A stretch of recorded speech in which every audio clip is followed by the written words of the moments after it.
2층으로 올라오니까 조금 더 좋은 것 같고요.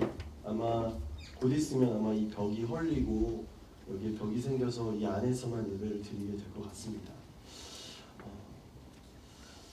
제가 혼자서 기도했고 제가 혼자서 정한 것이 아니라 하나님께서 여러분들의 기도를 들으시고 이것으로 보내주신 걸로 믿고, 제가 지키는 길공동체가 아니라 여러분들이 섬기고 여러분들이 지키시고 여러분들이 발전시킬 수 있는 그런 길공동체, 영적인 믿음과 예배와 선교가 뛰어난 그런 길공동체가 되어지기를 간절히 소원합니다. 말씀을 보도록 하는데요, 오늘 말씀은 출애굽기의 말씀이 이제 시작이 되었습니다. 계속해서 아마 출애굽기의 말씀을 가지고 여러분들과 나누게 될 텐데, 특별히 오늘의 말씀은 이제 출애굽기가 시작하는 1장의 말씀입니다. 스위스의 교육가 페스탈로치라는 사람이 있습니다. 이 사람이 이야기를 한 것이 있습니다. 그것은 무엇이냐면, 눈이 밝은 사람은 전신이 밝을 수밖에 없다. 그러나 눈이 어두운 사람은 전신이 어둡고 그가 하는 모든 일이 어둠에 속해 있다라고 이야기를 한 것을 들었습니다. 이 말은 무슨 말인가? 바로 사람에게 있어서는 무엇을 하는가, 그리고 어디에 있는가도 굉장히 중요하지만 사람에게 있어서는 무엇을 보고 있는가, 그는 무엇을 볼 수 있는가가 굉장히 중요하다는 것을 지금 이야기하고 있는 것입니다.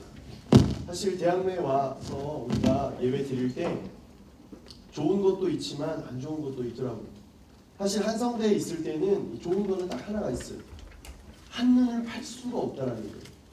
한성대까지 낙산강까지 올라오는 것조차가 일단 올라오면 거의 선교사의 사명을 가지고 올라오는 것이기 때문에, 그리고 올라오면 이미 몸이 지치고 힘들기 때문에 다른 생각을 할 수가 없어요. 둘 중에 하나예요.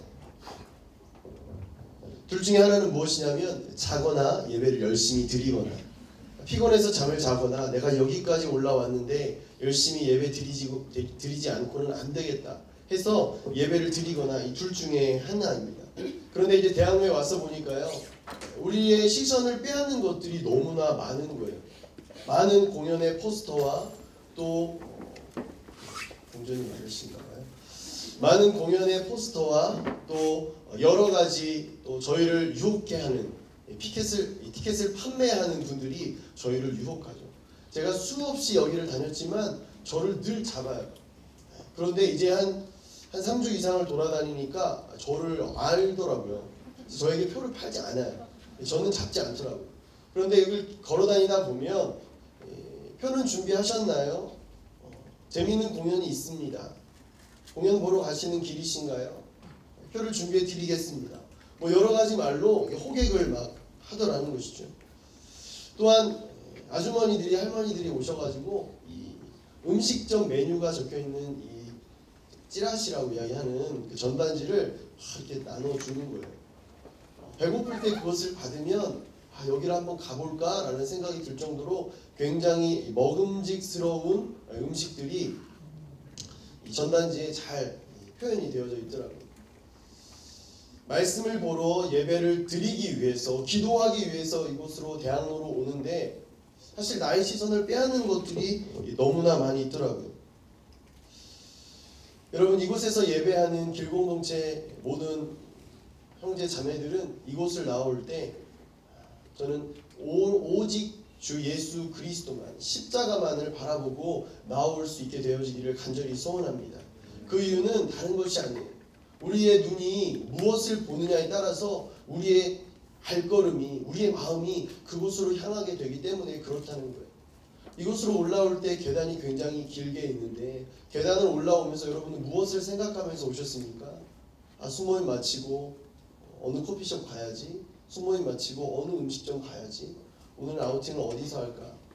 이것을 생각하면서 올라오면 이미 나의 마음을 대학로에 빼앗겨 버린 것입니다. 그런데 우리는 대학로에 있지만 어디에 있느냐, 그것이 중요한 것이 아니라 우리의 마음이 과연 하나님께 향해 있는가, 우리의 눈이 하나님을 향해 바라보고 있는가가 훨씬 더 중요하다라는 거예요. 오늘의 말씀을 보면 크게 두 가지가 등장하게 됩니다. 주님을 바라보지 못했던 사람들의 이야기와 또한 하나님은 그들을 어떻게 하셨는지에 대한 이야기가 기록이 되어져 있어요. 출애굽기 1장은 크게 세 부분으로 기록이 되어져 있습니다. 1절부터 7절을 나누어서 1절부터 7절까지는 이스라엘 백성들이 이제 어떻게 이집트에 들어오게 되었는가, 어떠한 민족들이 어떤 사람들이 태어나서 어떻게 살아가게 되었는지가 기록이 되어져 있고, 8절부터 14절과 그리고 15절과 22절을 나누어서 이집트에서 자신의 땅에서 급격하게 번성하고 창성하게 되어지는 이 이스라엘 백성들을 이집트 사람들이 어떻게 그들을 대우했는지와, 그리고 이제 이스라엘 백성들에게 일어났던 어려운 일들에 대해서 이제 기록이 되어져 있습니다.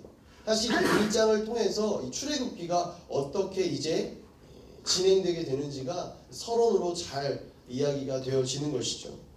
우리 6절과 7절의 말씀, 오늘의 본문의 말씀을 보고 우리 같이 이야기를 나눴으면 좋겠습니다. 6절과 7절의 말씀 시작. 요셉과 그의 형제들 그리고 그 시대의 사람들은 다 죽었습니다.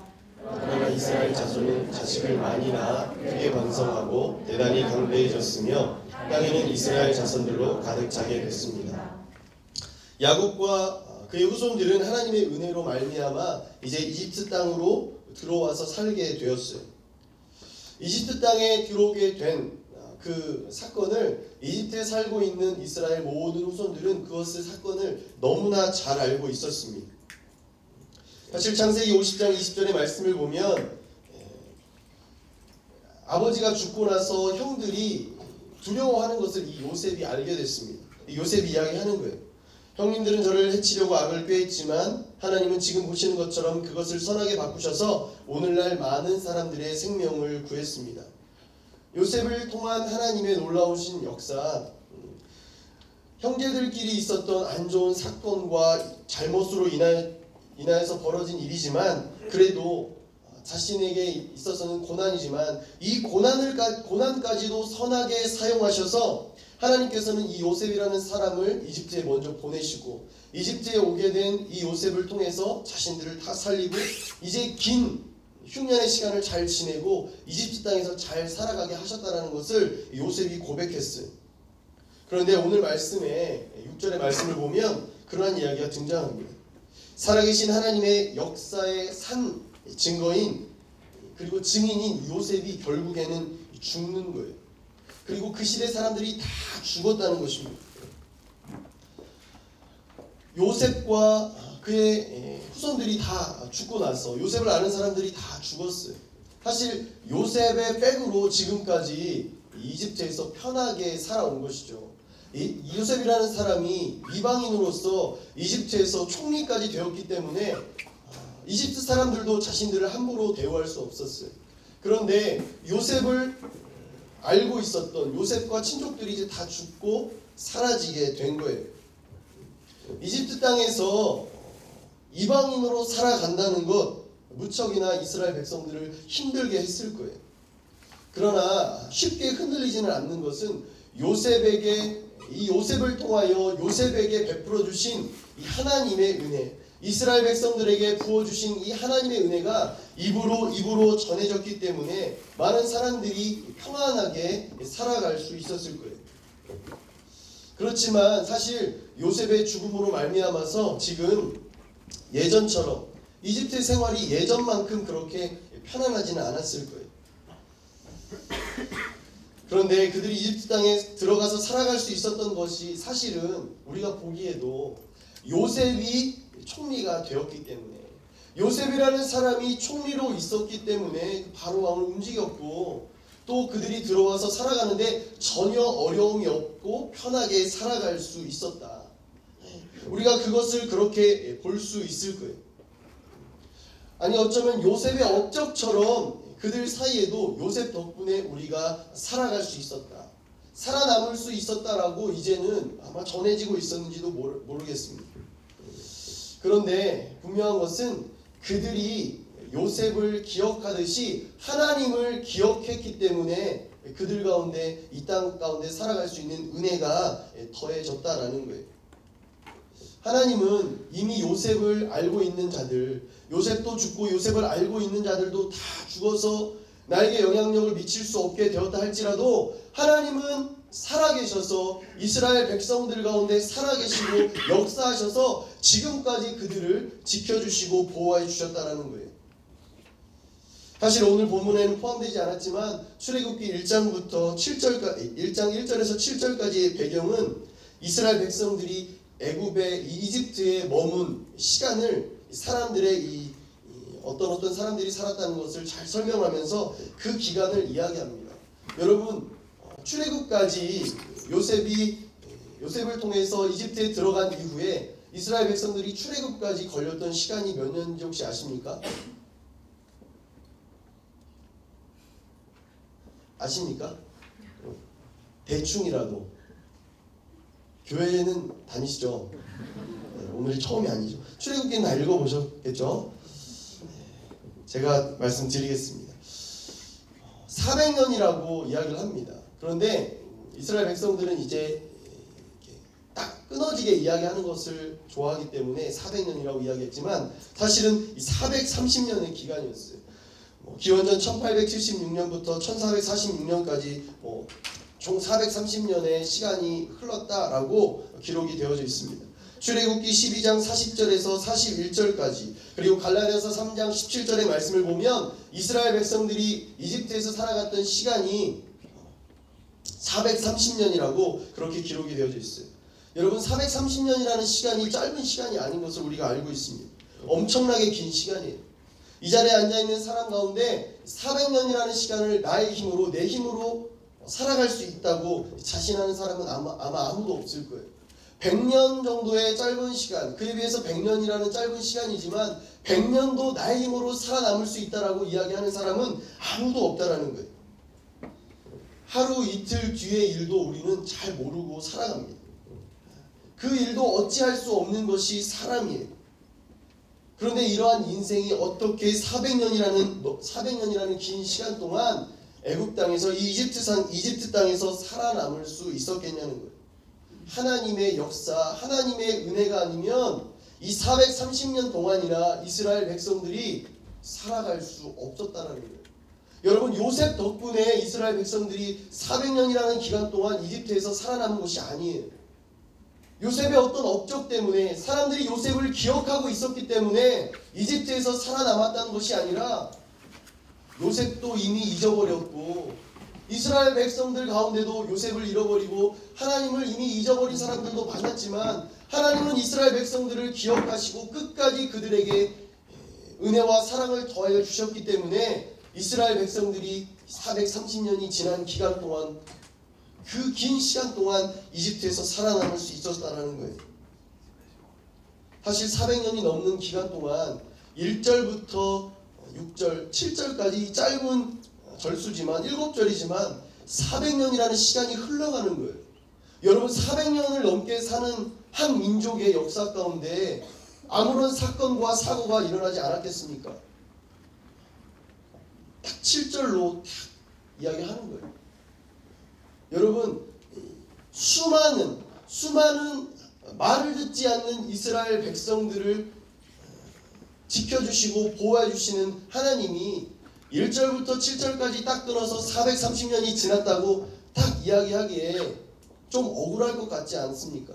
제가 하나님이라면 굉장히 억울했을 것 같아요. 출애굽기 1장이 아니라 1절부터 7절이 아니라 40장까지 다 써도 이스라엘 백성들이 말 듣지 않고 순종하지 않고 불순종하고 하나님을 잊고 살았고 이집트 사람들과 동화되어 적응하여 하나가 되어서 살아갔던 이야기를 쓴다고 해도 아마 출애굽기 40장이 다 지나버릴 것 같아요. 그런데 하나님은 1절부터 7절까지 딱 짧게 430년을 이야기하세요. 사람들은 내게 벌어진 일이 제일 힘들고 어렵고 지친다라고 이야기하지만 하나님은 하나님의 관점에서 보면 사람들의 400년이 굉장히 짧게 느껴질 수도 있는 거예요. 오히려 하나님이 많은 사람들로부터 수없이 당했지만 하나님은 다 잊고 7절로 정리하시는 것 같더라고요. 사람에게 있어서 이스라엘 백성들에게 수많은 시험과 사건과 어려움이 있었겠지만 저는 이 7절로 딱 마무리된 게 그냥 하나님이 스킵해서 1절부터 7절까지 딱 정리했다라고 생각하지 않아요. 하나님이 이스라엘 백성들의 가운데 역사하시고 은혜와 사랑을 베풀어 주시고 그들을 보호해 주셔서 큰 사건 사고가 없었다라고밖에 믿을 수가 없는 거예요. 고린도서 10장 13절의 말씀 보면 사람이 감당할 수 없는 시험을 당한 적이 없다라고 그렇게 이야기하고 있어요. 하나님은 신실하셔서 여러분이 감당치 못할 시험은 허락하지 않으십니다. 시험을 당할 때도 피할 길을 마련해 주시고 여러분이 능히 감당할 수 있게 한다라고 기록해져 있다라는 거예요.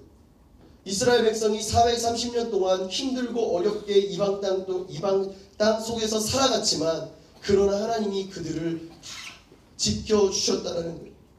여러분 고난이 있고 아픔이 있고 힘들고 지친다고 할지라도 사람을 바라보면 더 지치는 거예요.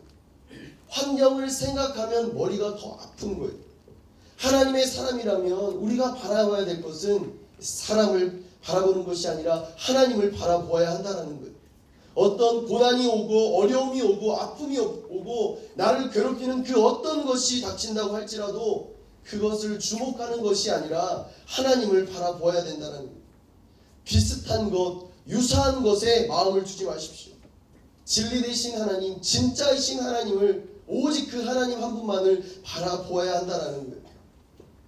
여러분, 최근에 제가 기사를 보니까 군 생활하는 어떤 군인이 휴가를 나와서 컬러 프린터로 5만원권을 위조 지폐를 만들어가지고 그것을 사용하기 위해서 만들었다가 쓰려다가 잡혀가지고 걸렸더라고요. 얼마나 돈을 쓰고 싶었으면 군인이 그랬을까 이런 생각도 해보지만 여러분 그 위조 지폐라는 것이 있습니다. 근데 이 위조 지폐를 감별하는 감별사들이 있어요. 그런데 이 위조 지폐를 구분하기 위해서는 수많은 위조 지폐를 샘플을 가져오고 그리고 어떻게 이것을 만들었는지를 연구하고 이 범인들의 어떤 범행 동기와 범행 수법들을 연구하는 것이 이 위조 지폐 감별사가 훈련받는 것이 아니라 위패를 만드는 기술이 더 발달하면 발달할수록 위조 지폐를 쓰려고 하는 사람들의 수법이 발달하면 발달할수록 이 위조 지폐 감별사는 무엇을 보는가? 지폐를 진짜 지폐를 더욱더 만진다는 거예요. 더욱더 그것을 사용해 본다는 거예요. 그 손에서 위조 지폐가 아니라 진짜 지폐를 들고 손에서 떠나지 않게 한다는 거예요. 진짜 지폐의 감촉을 잊지 않게 하기 위해서 손에서 그 지폐를 계속 쥐고 있다라는 거예요. 유사한 것과 비슷한 것을 속았다고 그것을 걸러내기 위해서 그것들을 연구하는 것이 아니라 유사한 것과 비슷한 것이 넘쳐나는 세상일수록 진짜를 바라봐야 되는 거예요. 진짜를 연구해야 되는 거예요. 진짜를 손에 쥐어야 된다는 거예요. 왜? 진짜를 알지 못하는 사람은 절대 가짜를 구분해낼 수 없기 때문에 그렇다는 거예요. 우리의 인생 가운데 우리는 하나님을 알고 있어요. 하나님이 진짜라는 걸 알고 있어요. 그렇다면 다른 것을 바라보아서는 안 된다는 거예요.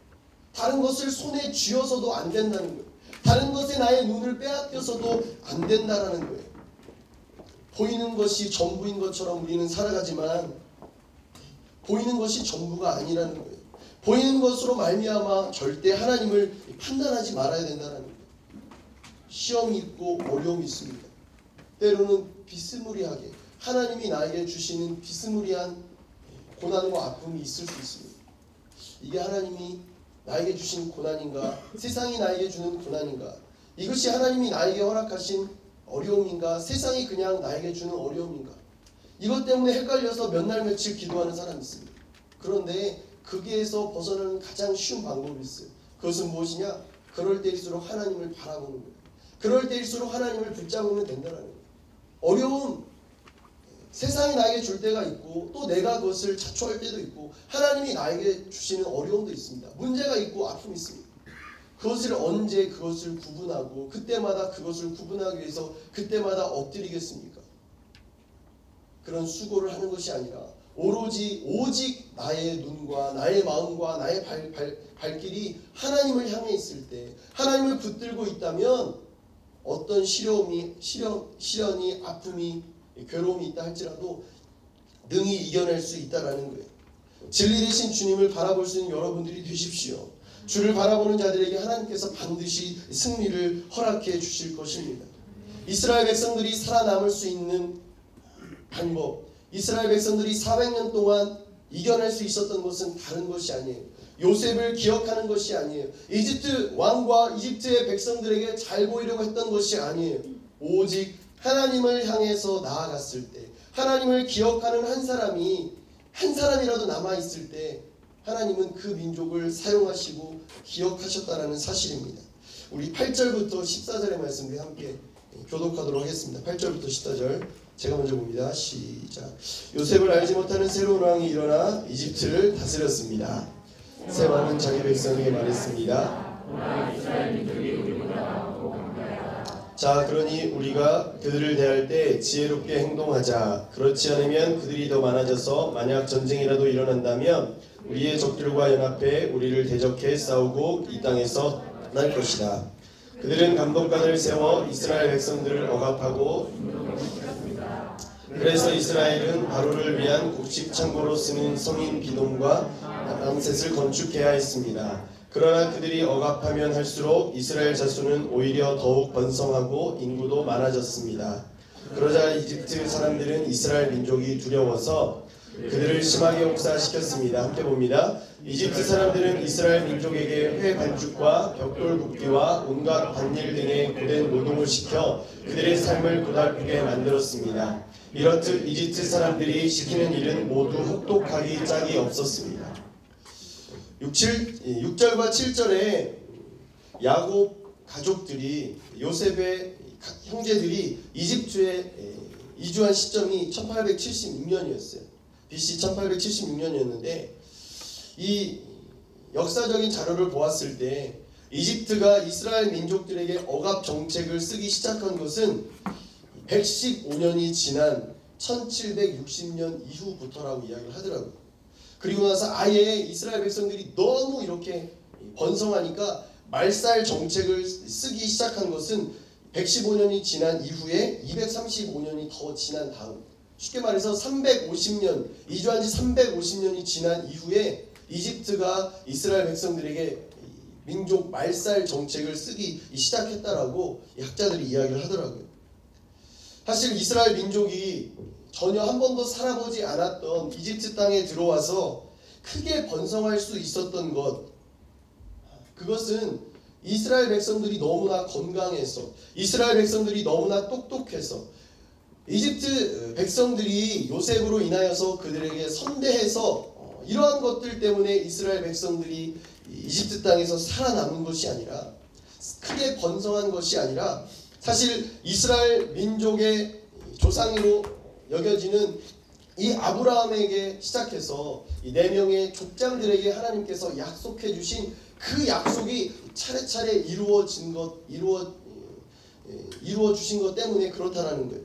창세기 12장의 말씀에 보면 아브라함에게 이야기하는 말씀이 나요. 내가 너로 큰 민족을 만들겠다. 13장에서는 먼지처럼 셀 수 없는 자손을 주겠다. 15장에 하늘을 올려다보아서 별을 세어보아라. 별처럼 많은 자손들을 너에게 주겠다. 26장에 하늘의 별처럼 줄 것이다. 28장에 땅의 티끌처럼 동서남북으로 퍼지게 할 것이다. 46장에 내가 너로 큰 민족을 이집트 땅에 만들겠다라고 계속해서 끊임없이 이야기하는 이 하나님의 약속이 이루어졌기 때문에 그렇다는 거예요. 이스라엘 백성들이 이집트 땅에서 번성할 수 있었던 이유, 그들의 지혜와 그들의 어떤 건강 때문이 아니었다라는 거예요. 그들이 이집트 땅에서 살아남을 수 있었던 것, 번성할 수 있었던 것은 하나님이 약속하신 그 약속이 이루어진 것, 하나님의 이 언약의 성취 때문에 그렇다는 거예요. 물론 처음 115년, 처음 이 억압 정책을 쓰기 전인 115년은 아마도 요셉을 기억하는 이스라엘 백성과 요셉을 기억하는 이집트 백성들이 많이 있었기 때문에 그로 인하여서 선대 받았을 수도 있었을 거예요. 그런데 그 민족 말살 정책을 쓰고 어렵게 하는 이 이집트 땅에서 살아남을 수 있었던 것은 선대뿐만 아니었다는 거예요. 그들의 건강과 지혜 때문만은 아니었다라는 거예요. 오히려 그럴수록 하나님이 지켜주시는 그 하나님의 은혜 때문에, 그 약속을 지키시기 위해서 부단히도 노력하시는 하나님의 은혜 때문에 그들이 살아남을 수 있었다라는 거예요. 여러분, 하나님과 약속한 것이 있습니까? 나는 그것을 잊어버린다 할지라도 하나님은 절대 그것을 잊으시는 분이 아니시라는 거예요. 마태복음 5장 18절의 말씀을 보면 진실로 내가 너희에게 말한다. 하늘과 땅이 없어지기 전에는 율법 가운데 한 점, 한 획이라도 없어지지 않고 다 이루어질 것이다. 여러분, 하나님은 허투루 말씀하시는 분이 아니세요. 사람은 기도한 것을 잊기도 하고 약속한 것을 번복하기도 하지만 하나님은 내가 스쳐 지나가듯이 했던 그 약속도, 내가 그냥 혼잣말로 했던, 하나님께 넋두리 했던 그 불평과 불만도 다 기억하고 계신다는 거예요. 그리고 하나님과 약속한 것이 있다면 그것을 반드시 이루어 주시는 분이시라는 거예요. 저는 약속을 지키려고 굉장히 많이 노력하는데 지키기 어려운 것들이 있더라고요. 물리적으로 시간이 좀 쫓기다 보니까 식사 약속을 했는데 밥 한번 먹자라고 이야기를 했는데 밥을 못 먹고 지나갈 때가 종종 있더라고요. 혹시 제가 밥을 먹자고 꼭 이야기를 했는데 안 먹은 적이 있다, 집요하게 저에게 꼭 얘기를 해주셔야 돼요. 그래야 제가 약속의 사람이 될 수 있는 거예요. 여러분, 식사 약속 사실 하면 먹는 거에 굉장히 민감하기 때문에 기억하게 돼 있잖아요. 제가 나랑 밥 먹자고 했었는데, 제가 나한테 밥 사주기로 했었는데. 근데 식사 약속, 이런 약속보다 더 중요한 것이 있다면 그것은 바로 내가 하나님과 했던 약속이라는 거예요. 혹시 지나가면서라도 약속한 것이 있습니까? 빨리 기억해내셔야 돼요. 기억이 나지 않는 약속들이 있습니까? 기억날 수 있게 해달라고 하나님께 기도하십시오. 그리고 그 약속이 이루어질 때까지 날마다 기도할 수 있는 여러분들이 될 수 있기를 간절히 소원합니다. 하나님은 절대 잊으시는 분이 아니세요. 하나님은 비록 내가 하나님과 한 약속을 내가 지키지 않아도 사실은 이 녀석들이 나랑 한 약속을 지키나 안 지키나 한번 보고 내가 이것을 이루어줄지 말지를 결정해야 되겠다라고 생각하시는 분이 아니에요. 내가 약속을 지키건 지키지 않건, 내가 하나님께 약속을 했는지 안 했는지 기억이 나건 안 나건 하나님이 기억하시면 나를 붙잡아 주시는 거예요. 하나님이 기억하시면 나를 통해서 행하신다는 거예요. 하나님이 나와 함께 하시면 이스라엘 백성들이 이집트 땅에서 살았던 400년이 아니라 4000년이 흘러간다 할지라도 하나님의 약속은 나를 통해서 이루어져 갈 수밖에 없다라는 것입니다. 저는 여러분들이 다 약속의 백성이 되었으면 좋겠어요. 그냥 세상의 물질과 이 땅의 업적과 역사를 보면서 살아가는 것이 아니라 하나님의 약속을 보면서 살아갈 수 있는 언약의 백성들이 되어지기를 간절히 소원합니다. 우리 15절부터 17절의 말씀 우리 한번 같이 보겠습니다. 15절부터 17절 시작.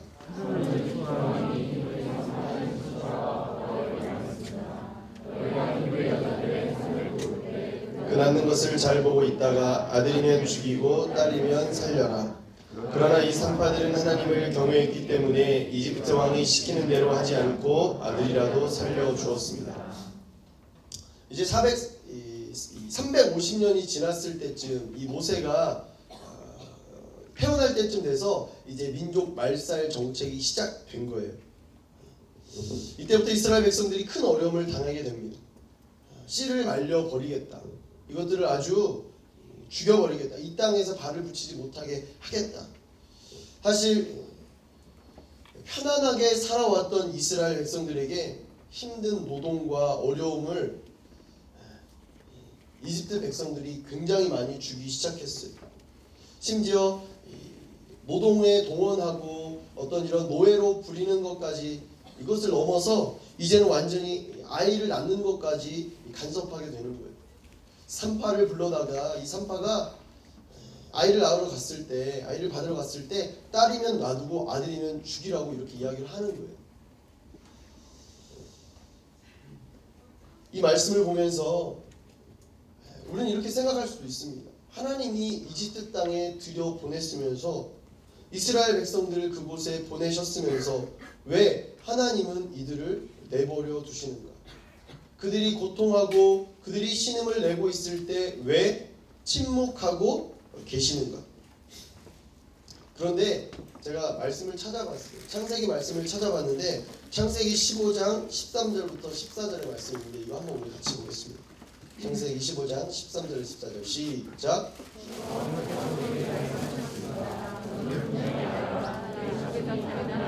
나그네가 돼 그들을 섬길 것이며 400년 동안 그들은 내 자손을 괴롭힐 것이다. 그러나 내가 내 자손들이 섬기던 그 민족을 반드시 심판할 것이며 그 후 내 자손이 많은 재산을 갖고 나올 것이다.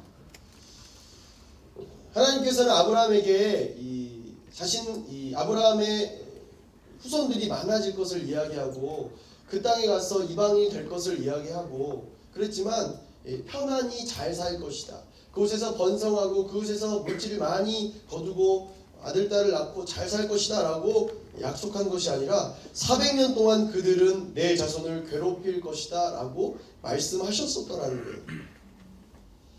400년간 평온할 것이다 라고 이야기하신 것이 아니라 오히려 괴롭힘을 당할 것이라고 이야기하셨어요. 근데 왜 괴롭힘을 당할 것이라고 이야기했던 그 약속을 자신의 백성들을 어렵게 하는 이 약속을 지키시면서 이집트 땅에 자신들의 하나님의 자녀들을 그곳으로 왜 보냈냐는 거예요. 고통당할 것을 괴롭힘을 당할 것을 알면서도 왜 그곳에 보냈냐는 거예요. 하나님이 무슨 괴짜이십니까?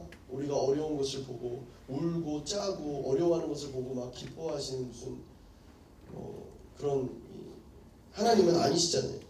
근데 왜 그랬을까? 왜 이집트 땅에 이렇게 말씀하셨으면 진짜 다른 것은 다 지키더라도 괴롭힐 것이다, 괴롭힘을 당할 것이다, 이거는 굳이 안 지켜도 되는 게 아닌가? 왜 그랬을까요? 제 말씀을 보다가 열왕기상 말씀이 생각났어요. 열왕기상 말씀을 보면 하나님께서 엘리야라는 이 선지자, 이 민족의 위대한 선지자 이 엘리야에게 사르밧 과부를 만나게 하세요. 열왕기상 17장 7절에서 16절에 이 사르밧 과부를 만나게 하는 이 하나님의 명령이 이 엘리야를 향한 하나님의 명령이 기록이 되어져 있는데 여러분이 너무나 잘 아는 말씀일 거예요. 땅에 비가 내리지 않았을 때 가물어졌을 때 하나님께서 엘리야에게 말씀하세요. 사르밧으로 가서 그곳에서 지내라고. 거기에 가면 내가 여인을 준비해 놨다고. 그 사르밧 여인을 만나서 그곳에서 잘 지내고 있으라고. 거기에 있으라고 이야기를 했어요. 그런데 10절의 말씀을 보면요, 엘리야가 진짜 하나님의 명령을 따라서 그곳으로 갑니다. 가서 거기서 그 여인에게 이야기하는 거예요. 사르밧 과부에게 목을 축이게 그릇에 물 좀 떠다 주시오. 그리고 나서 11절에 보면 물을 가지러 가는 이 과부에게 또 한마디 이야기를 하는 거예요. 내가 배가 고프니까 빵도 좀 있으면 갖다 달라고. 근데 이 여인이 12절에 이야기하는 거예요. 당신의 하나님 여호와께서 살아계심을 두고 맹세하는데 제게 빵은 없고 통에 밀가루 한 줌과 병에 기름이 조금 있을 뿐입니다. 여러분 상식적으로 생각해 보세요. 지치고 힘든 엘리야를 하나님께서 보호하시고 인도하시겠다고 사르밧이라는 곳, 이 사르밧 여인이 있는 곳으로 보내요. 가서 좀 편하게 있으라고 보내는 거예요. 가서 잘 먹고 잘 지내고 기다리고 있으라고 다음 명령을 기다리라고 보냈어요. 근데 도착해서 여인을 만난다고 해서 여인을 만나서 물 좀 달라고 했더니 물을 뜨러 가는 거예요. 물을 뜨러 가니까 이제 배도 고프잖아요. 배도 고프니까 먹을 것을 달라고, 진수성찬을 차려달라고 이야기한 것도 아니고 빵을 한 조각 있으면 달라고 이야기를 하는데 그 여인이 대답하는 거예요. 나한테는 빵도 없고 빵을 만들어 먹고 죽으려고 하니까 죽으려고 하는 이 밀가루통에 밀가루 한 줌만 있을 뿐이라고.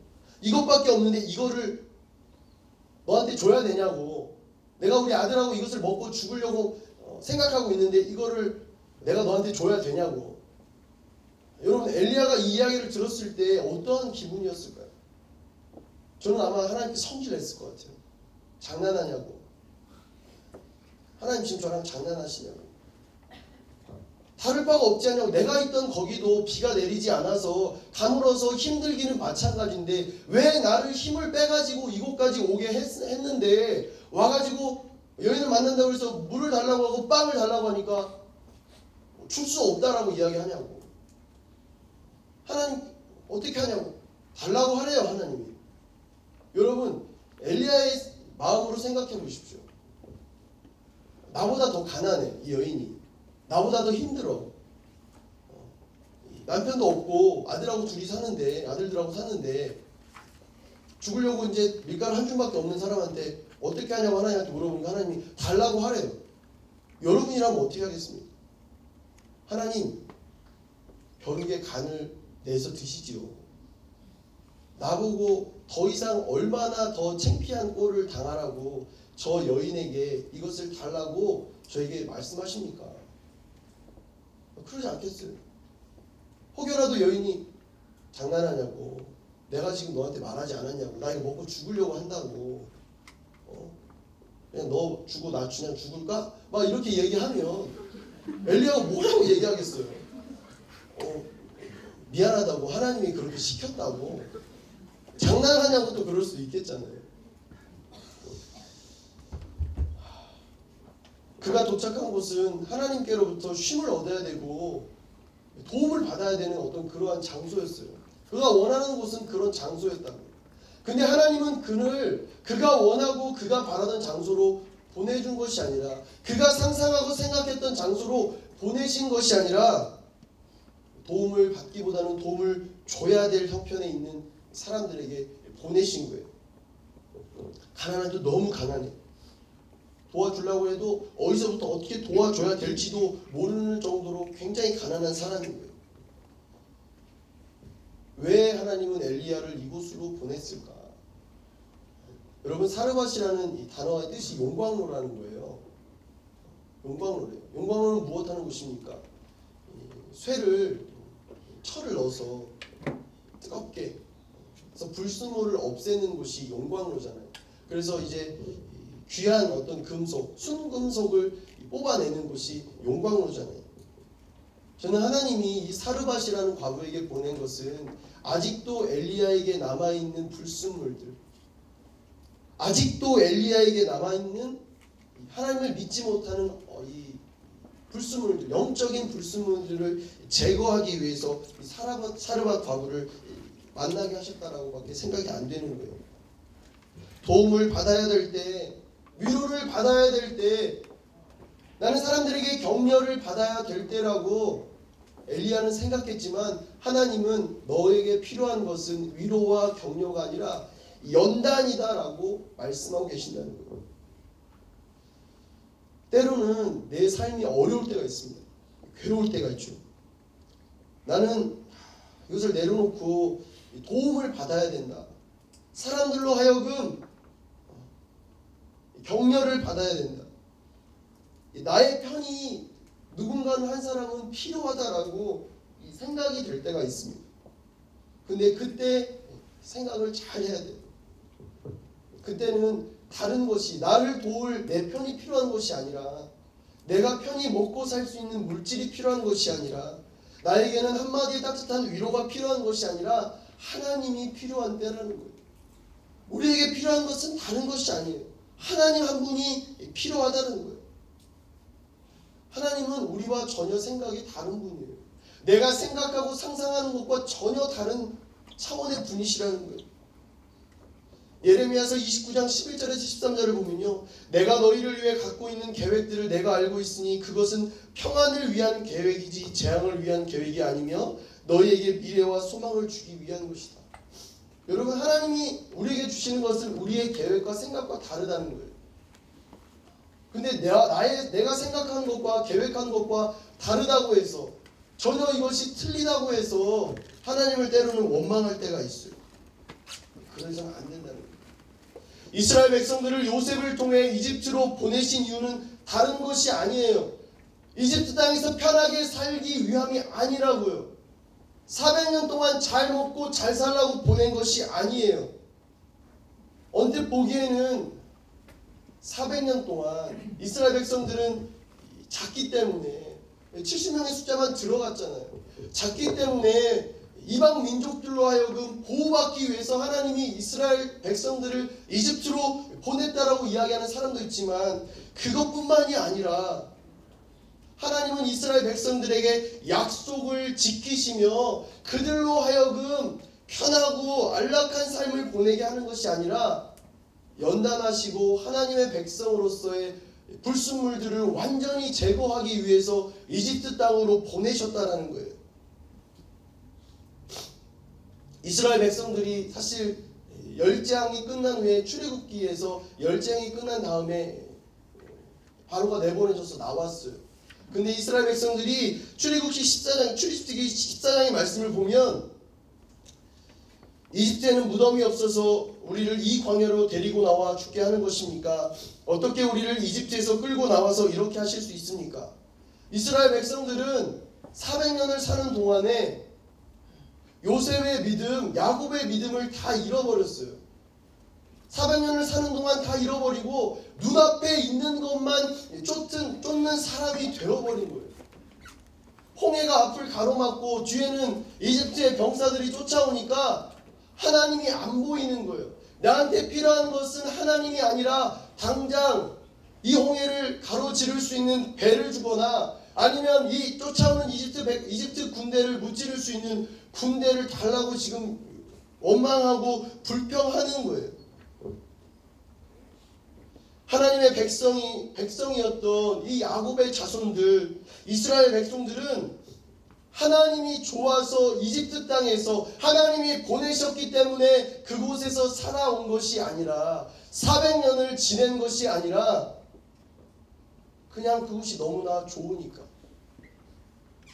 잘 먹여주고 일만 하면 잘 먹여주니까 일만 하면 잘 재워주니까 그냥 그곳에서 그냥 시간을 보낸 것 뿐이라는 거예요. 하나님을 보면서 400년을 살아온 것이 아니라 환경과 조건을 따져서 400년을 살아왔다는 거예요. 저는 오늘 말씀을 준비하면서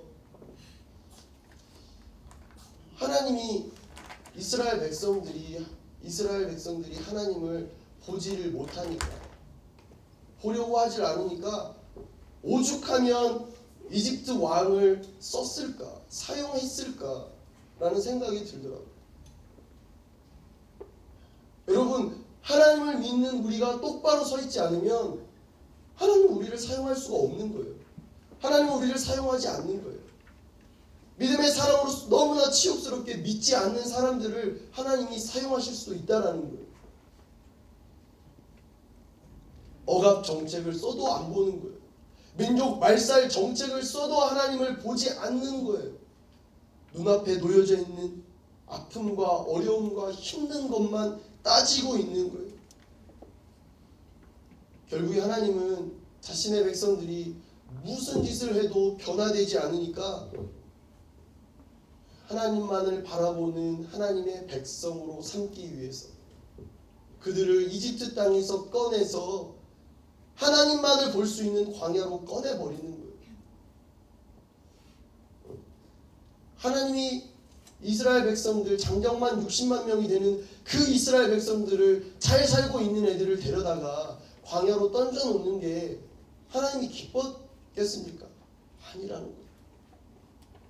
이스라엘 백성들이 힘들어하는 것보다 몇십 배, 몇백 배, 몇만 배, 몇천 배 훨씬 더 많이 하나님이 힘드셨을 거라고.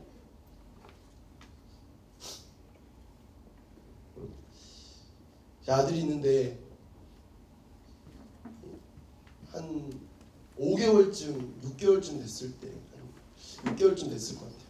7개월 됐을 때 아이는 태어나자마자 엄마의 젖을 먹고 자라잖아요. 근데 엄마의 젖을 아이가 태어나면 되게 작으니까 애기 위는 되게 더 작잖아요. 우리 위는 위대하지만 애기 위는 되게 작거든요. 15분을 힘겹게 엄마 젖을 빨아먹고 20분을 자고 다시 또 15분을 힘겹게 보충을 하고 그렇게 하루하루를 살아가요. 그러다가 애가 자라고 위가 조금씩 커지면 아이가 이 젖을 먹는 시간도 길어지고 그리고 젖을 안 먹고 자는 시간이 점점 더 길어집니다. 그런데 밤낮을 가리지 않고 1시간 단위로 깨서 먹어요. 2시간까지 계속 그러고 먹습니다. 그런데 이제 엄마와 아빠가 결단해야 될 때가 있어요. 어느 정도 6개월이 지내서 자라면 이제 이 아이가 밤에는 잠을 쭉 스트레이트로 자야 아이가 잘 자라기 때문에 인격적으로 잘 성숙하고 자라기 때문에 밤에 젖을 끊는 거예요. 아이에게는 청천벽력과 같은 소식일 겁니다. 왜? 200일이 넘는 동안 내가 울면 분명히 젖을 나에게 줬는데 갑자기 어느 순간 한마디 상의도 없이 설명도 없이 안 주는 거예요. 배고파 죽을 것 같은데 자지러지게 웁니다. 아이는 정말 미친 듯이 울어요. 목이 쉴 정도로 웁니다. 1시간, 2시간, 3시간, 4시간 엄마가 자신을 돌아볼 때까지 우는 거예요. 저의 그 이야기를 들었고 저도 그것을 대비해서 아내와 그때 돼서 아내에게 이야기했어요. 우리는 절대 일어나서는 안 된다. 같은 침대에 있는 거예요. 침대에 아빠, 엄마, 아들 이렇게 자는데 아들이 갑자기 일어나서 우는데 엄마, 아빠는 깨긴 깼는데 눈을 멀뚱멀뚱하고 있는 거예요. 여러분 그냥 잠시 잠깐 10분, 20분 울었다가 안 줄란가 보다. 나는 내일 아침 일어나서 먹어야지 하고 울음을 그치면 참 엄마로서 아빠로서 괜찮을 텐데 줄 때까지 우는 거예요. 근데 주지 말라는 거예요, 어른들이. 첫날 시작을 했는데 3시간 가까이 울었어요. 3시간을 우는 아들을 보면 부모는 줄 수 있는데 줄까? 서로 보면서 어떡하지? 부모가 깼다는 것을 들키지 않기 위해서 손으로 어떡하지 서로 신호하면서 서로를 보는 거예요. 참자. 이틀이 가고 3일이 가는 거예요. 줄까? 어떡하지? 목이 다 쉬었는데 어떡하지? 일주일을 그렇게 우는 거예요. 일주일이 지나니까요. 우리 엄마 아빠는 밤에는 나를 젖을 안 주는구나. 포기하더라고요. 근데 그것을 포기하는 것이 엄마 아빠한테 물론 좋죠. 밤에 잘 수 있으니까. 근데 엄마 아빠한테 좋은 것이 아니라 자기 자신에게 좋은 거라는 거예요. 근데 그 당시에는 자기 자신에게 좋은지 몰라요. 절대 모르고 목이 쉬도록 엄마 아빠의 마음이 미어지도록 그냥 막 웃는 거예요. 사실 오늘 말씀을 보면서 하나님이 이스라엘 백성들, 자신의 백성들을 나가기 싫어하고 여기가 훨씬 편한 이스라엘 백성들을 밀어내는 것이 얼마나 힘들었을까 생각을 해봤어요. 그런데 하나님은 부모가 아이를 위해서 자기가 힘들어도 견디고 또 견딘 것처럼 하나님은 본인 스스로가 힘들어도 그 약속을 지키기 위해서 또 자녀들에게 자신의 백성들에게 좋은 것이 무엇인지 알기 때문에 힘들어도 그것을 행하신다는 거예요. 여러분 우리 가운데 아픔이 있을 수 있죠. 고난이 있고 어려움이 있어요. 내가 생각하기도 싫고 내가 받아들일 수 없고 인정할 수 없는 일들이 나에게 쏟아질 때가 있어요. 내가 잘못을 안 했는데 왜 나한테 이것이 임했을까? 왜 하필 나일까가 아니라 하나님은 이것을 통해서 나에게 무엇을 바라실까? 라고 생각하는 것이 믿음의 사람의 생각이라는 거예요. 왜? 하나님은 절대 내가 이길 수 없는 시험은 나에게 주시지 않는 분이시고 내가 당해낼 수 없는 시험을 주시는 분이 아니시기 때문에 나를 위해서 주시는 분이시기 때문에 그렇다는 거예요. 하나님을 위해서가 아니라 나를 위해서 주시는 분이시기 때문에 그렇다는 거예요. 시편 한 구절만 보고 말씀을 마무리합니다. 시편 73편을 보면 이스라엘 백성들 가운데 찬양 인도자 격이었던 이 아삽이라는 사람이 지은 시편이 73편이 나와요. 근데 이 73편의 내용이 무슨 내용이냐면 집에 가서 한번 보십시오. 악인들이 형통하는 것을 보고 이 사람이 열받았어요. 어찌 악인이 이렇게, 하나님이 살아계신다면 어찌 악인이 이렇게 형통할 수 있냐. 악인은 저렇게 형통하는데 나는 이렇게 고통을 당할 수가 있냐. 이것을 쭉 기술합니다. 27절까지. 그런데 그 사람이 결국에는, 이 시편의 기자가 결국에는 이야기하는 거예요. 그러나 나는 하나님과 가까이 있는 것이 좋습니다. 내가 주 하나님을 믿어왔기에 주께서 하신 모든 일들을 다 선포할 수 있는 것입니다. 이 사람도 굉장히 많이 당했을 거예요. 많이 힘들었을 것입니다. 그런데 시간을 지내보고 하나님이 나에게 하신 일들을 쭉 상기해 보니까 그래도 내가 하나님과 가까이 하는 것이 나한테 훨씬 복이다라고 고백하고 있다는 거예요. 여러분, 하나님을 내가 가까이 하는 것이 진짜 여러분에게 복입니까? 고난처럼 느껴지고 왜 하필 나냐고, 왜 나여야만 하냐고 하는 생각이 들 때도 종종 있어요. 저라고는 왜 없겠습니까? 그런데 고난을 보지 말고, 고난을 싫어하는데도 이 고난을 줄 수밖에 없는 하나님의 마음으로 하나님을 바라보아야 된다는 거예요. 내가 이것을 받으면 너무나 힘든 걸 아는데 그것을 주는 입장, 얼마나 더 힘드시겠습니까? 우리의 삶 가운데 고난과 아픔이 있다고 하나님께 불평불만하는 것이 아니라, 아픔과 어려움이 있을 때 그 아픔과 어려움을 주셔야 되는 그 하나님을 바라보고 하나님께만 집중하며 나아갈 수 있는 여러분들이 되어지기를 간절히 소원합니다. 내가 바라봐야 될 것은 다른 게 아니에요. 그냥 하나님만 바라보면 된다는 거예요.